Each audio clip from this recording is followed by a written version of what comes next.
Jom tengok soalan ini. Soalan ini dari Sabah 2023, kertas 1 soalan 14. So tajuk dia adalah fungsi kuadratik.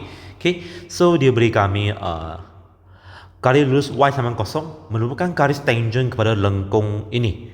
Okay, so apakah maksud dia? So bermaksud lengkung tu hanya menyentuh aksi x pada satu titik saja. Okay, so fx sama dengan 2x square plus h minus 1x plus 2k square. So bermaksud pembeza layan dia adalah bersamaan dengan sifar. Okay, so h minus 1 square minus 4 2 lepas tu 2k square equal to 0. So bermaksud h minus 1 square ini kami tak kembangkan dia lah. So ini sama dengan 16k square. Okay, so sini kami nak saya letak ni dulu Okay, so kami punca kuasa 2 kan kedua belah. Apabila kami punca kuasa 2 kan kedua belah, katakan kiri kamu maintain lah, kamu maintain tanda dia. Sebelah yang lain kamu perlu taruh plus minus Okay, so ini adalah plus minus 4k. So bermaksud dia nak h dalam sebang k. So bermaksud h sama dengan 1 plus minus 4k.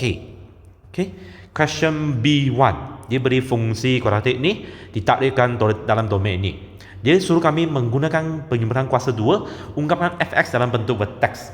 Okay, so saya salin di sini guna penyempurnaan kuasa 2. So kamu boleh nampak di A bukan 1 kan. So bermaksud kamu faktorkan negatif 2x square minus 2x. Ini 30, saya tak mau kacau dia, saya letak dia di luar. Okay, so bermaksud sini akan menjadi negatif 2, sini akan jadi x minus 1 square, sini minus 1. Okay, plus 30. So bermaksud sini negatif 2 x minus 1 square, ini adalah plus 2 plus 32. Okay, so bermaksud titik pusingan dia adalah berapa? Pusingan adalah 1 and 32. Okay, dia tak minta sifat dia lah. Okay, so soalan 2 tu dia suruh kami ungkapkan fx dalam bentuk pintasan. So dia lebih kurang sama jugalah. So fx sama dengan ni,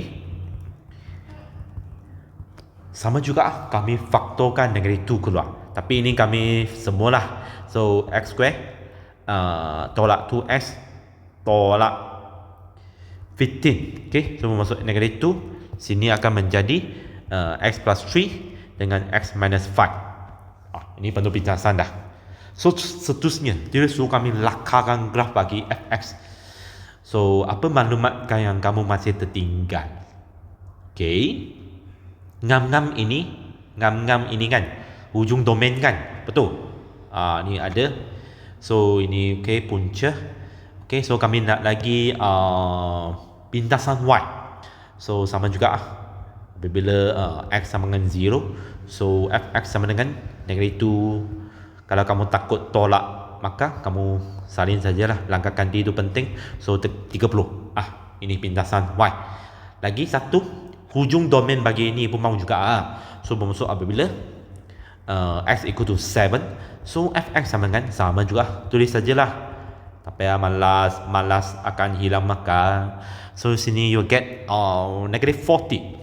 So maklumat semua sudah ada, you can draw it now. So dia bentuk tak happy kan.